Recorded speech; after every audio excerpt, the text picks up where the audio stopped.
असम में चुनाव लड़ेगी सपा। अखिलेश 5 सीटों पर उतार सकते हैं उम्मीदवार, जीतने से ज्यादा ये है मकसद। समाजवादी पार्टी ने असम विधानसभा चुनाव में कम से कम 5 सीटों पर उम्मीदवार उतारने का फैसला किया है। सपा सूत्रों के मुताबिक अखिलेश यादव अपने उम्मीदवारों के समर्थन में चुनाव प्रचार के लिए असम जा सकते हैं।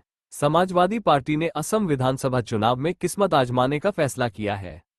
सपा ने राष्ट्रीय राजनीतिक दल का दर्जा हासिल करने की रणनीति के तहत असम में कम से कम 5 सीटों पर चुनाव लड़ने की योजना बनाई है। पार्टी सूत्रों के मुताबिक इस निर्णय की आधिकारिक घोषणा जल्द की जा सकती है। जानकारी के अनुसार समाजवादी पार्टी असम के उन क्षेत्रों में अपने उम्मीदवार उतार सकती है जहां मुस्लिम मतदाताओं की संख्या अपेक्षाकृत अधिक है।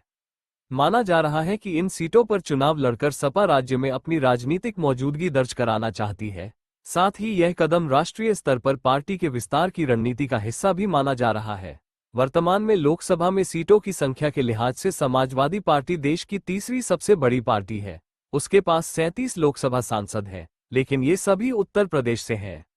अन्य राज्यों में संगठनात्मक विस्तार सीमित होने के कारण समाजवादी पार्टी को अब राज्य स्तरीय मान्यता प्राप्त दल का दर्जा ही मिला हुआ है, जो भारत के निर्वाचन आयोग द्वारा दिया जाता है। राष्ट्रीय पार्टी का दर्जा प्राप्त करने के लिए किसी दल को लोकसभा या विधानसभा चुनावों में कम से कम 4 राज्यों में कुल वैध वोटों का न्यूनतम 6% हासिल करना होता है।